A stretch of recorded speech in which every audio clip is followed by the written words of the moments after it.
Alors, bienvenue à Grande Voix francophone. Nous sommes installés en ce quatrième jour du Salon international du livre de Montréal, 34e édition. Nous sommes installés en face du kiosque, du stand des Grandes Voix francophones, où sont exposées les œuvres des auteurs du Cercle littéraire africain de Montréal. Aujourd'hui, quatrième jour donc, de ce salon prévu pour 6 jours, je reçois 2 dames. Nadia Galem de son nom et Ghislaine Sato de son nom, toutes 2 d'Afrique évidemment et toutes 2 porteuses de plumes et de voix. Mesdames, bon après-midi. Merci, bon après-midi à vous aussi. Merci. Comment ça va? Comment ça se passe? Je commence avec Ghislaine. Comment ça se passe le salon cette année? Tout d'abord, je vous remercie de me donner l'occasion de m'exprimer ici. Le salon se passe très bien. Je suis heureuse d'être ici, de participer à cette émission sur les grandes voix francophones. C'est un plaisir pour moi. J'ai eu l'occasion de rencontrer plusieurs auteurs qui viennent représenter l'Afrique. Et aussi, ce qui est fort intéressant, c'est qu'il y a eu des auteurs de partout. Et j'aime ce mélange-là. Parce que qu'on le veuille ou non, Montréal, c'est déjà un endroit où on rencontre plusieurs personnes. Donc c'est toujours plaisant de rencontrer cette diversité-là. Voilà. Oui. Alors, cette année, est-ce que vous présentez des choses? Oui, on peut retrouver mes ouvrages là qui sont exposés. Les femmes d'Afrique centrale au Québec, le combat des femmes au Congo-Brazzaville et rendez aux Africaines leur dignité. Il y a aussi d'ailleurs l'art de la maternité chez les Lumbu du Congo. Il y a un thème récurrent, vous l'aurez remarqué chez Ghislaine, c'est la femme. Bon, évidemment, c'est une femme, mais d'où vous vient cette obsession pour la place de la femme dans la société? Il faut que je dise que tout est parti déjà de mon environnement familial, parce que ma mère a eu 4 filles et 2 garçons. Alors, au départ, elle avait juste un garçon et j'ai vu qu'elle souffrait beaucoup de cette situation par rapport au regard que la société portait sur elle. De n'avoir pas eu assez de garçons? Oui, parce qu'elle avait juste un seul à l'époque. Maintenant, après, elle a eu 2. Ça, c'est équilibré. C'est ça. Et aussi, moi j'étais très curieuse. Je sentais qu'il y avait comme une disparité au niveau de l'éducation. Les filles subissaient plus de pression que les garçons. Alors, je voulais savoir pourquoi les choses se passaient ainsi. Et j'étais curieuse. C'est de cette curiosité-là que j'ai creusé pour comprendre pourquoi il y avait des différences entre les garçons et les filles. Et à partir de ce moment, j'ai voulu comprendre. J'ai voulu comprendre pourquoi les veuves subissaient des discriminations. J'ai voulu comprendre pourquoi les filles n'avaient pas les mêmes droits que les garçons au niveau de l'accès à l'éducation. J'ai voulu comprendre toutes ces situations et j'ai compris que c'est pas normal qu'il y ait certaines coutumes qui puissent brimer les femmes parce que j'ai réalisé qu'elles n'avaient pas en fait leur raison d'être. C'était juste des discriminations. Et c'est à partir de ce moment que j'ai commencé à écrire sur les femmes et de fil en aiguille, j'ai continué de développer ce thème et voilà, aujourd'hui, où est-ce que j'en suis, quoi. Ces 4 livres ne sont pas les seuls que vous avez publiés? Non, pas du tout. J'ai commencé par de la poésie.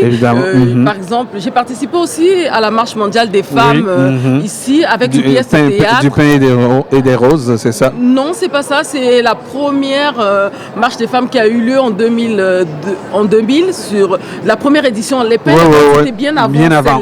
Oui, c'est ça. C'est ça. Parce que la Marche mondiale des femmes a été inspirée de la marche des pains et des roses. Ok, donc j'ai publié une pièce de théâtre intitulée Les mots du silence. Une pièce de théâtre dans laquelle je parle de la vie des femmes immigrantes africaines ici au Québec.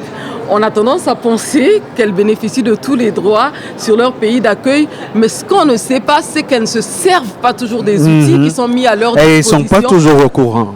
Pas du tout. Et même quand elles sont au courant, parce qu'elles ont une certaine retenue, oui, c'est ça. Pudeur. Elles ne peuvent pas se permettre parce que dans leur société, elles ont été éduquées d'une certaine manière. Alors ce sont ces mots-là qu'elles vivent en silence que j'ai voulu exposer aux yeux de toute la société québécoise, qu'on sache qu'à côté, il y a des femmes qui sont là, mais qui vivent des mots en silence.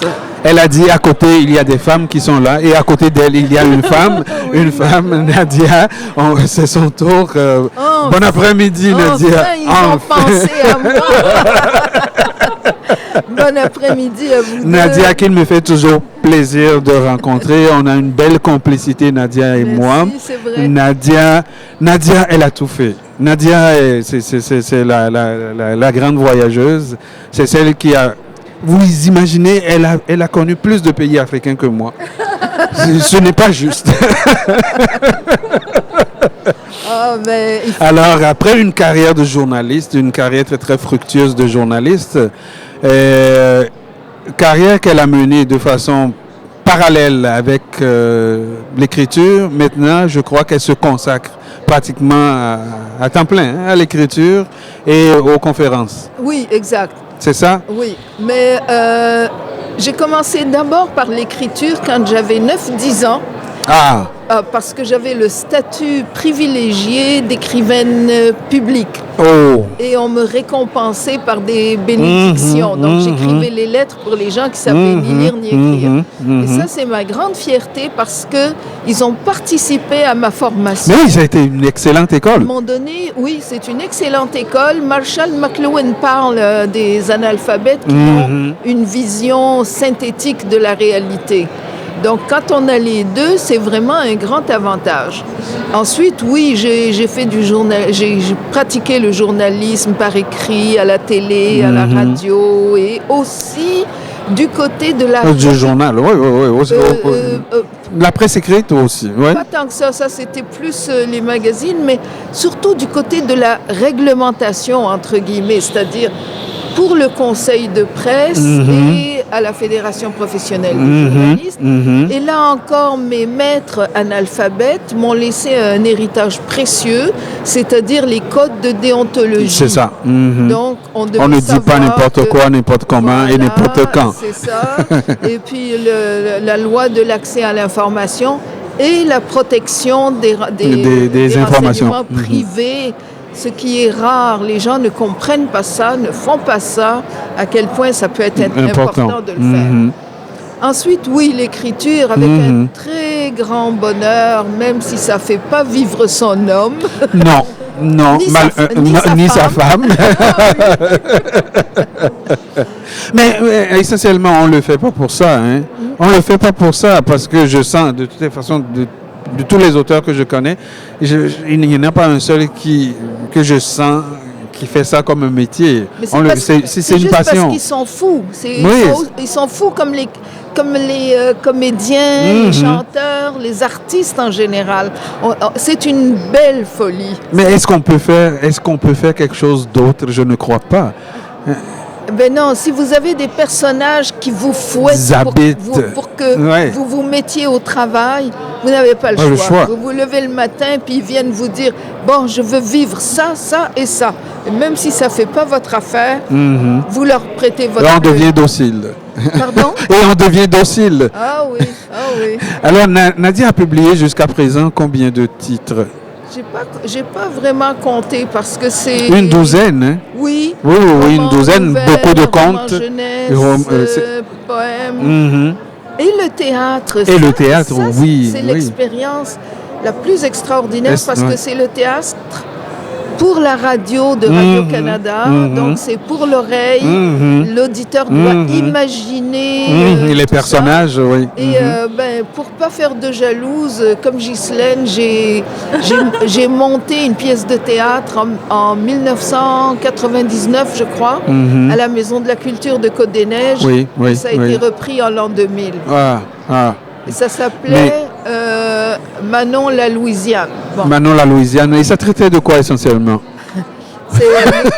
Les Québécois les Québécoises aussi étaient très étonnés. C'était la vie d'une femme en Nouvelle-France. Ah, donc une pièce historique. J'avais lu les relations des Jésuites, oui. Et ils faisaient de très très bonnes relations, ces jésuites. Mais oui. Il fallait que le roi de France soit bien informé sur la colonie. Alors, je vous le disais tout à l'heure, Nadia et Ghislaine, deux femmes de lettres, deux femmes de cœur. Et j'ai l'impression que je fais du pléonasme, mais elles viennent d'Afrique. Donc, c'est sûr, elles ont du cœur. Alors, qui sont avec nous cette année au Salon du Livre. Pour finir, je dis grande voix francophone. Ça éveille quoi en vous? Nadia, pour commencer. Une certaine complicité comme avec Ghislaine. C'est pas notre langue maternelle, je crois pas pour Ghislaine non plus. Et quand on parle pour moi de l'Afrique, c'est de la Méditerranée au Cap et de l'Atlantique au Nil. Donc c'est chez nous ça. Alors où qu'on soit dans le monde, c'est chez nous. Quelle origine, peu importe, c'est ça. Ghislaine? Pour moi, déjà, la francophonie, comme on dit, c'est pas ma langue, mais ça me permet quand même de tisser des liens avec d'autres peuples. Et je viens d'un pays francophone et je vis au Québec, un autre lieu francophone aussi. Et ça me permet de communiquer. C'est cette langue-là qui m'a donné l'occasion d'avoir des contacts avec les populations de ma société d'accueil. Et j'avoue qu'il faut reconnaître qu'il y a des disparités au sein même de la francophonie, mais on finit par s'adapter. Ce qui est sûr, c'est qu'au niveau de la base, on peut se comprendre, même si j'ai dû passer plusieurs années avant de commencer à comprendre certaines expressions d'ici. Tout à fait. On finit par s'adapter. C'est ça, donc la francophonie, c'est comme une solidarité entre des peuples divers qui peuvent échanger à travers leur langue, ils peuvent partager leur culture.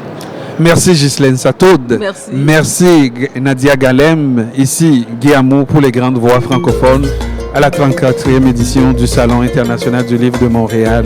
À la prochaine.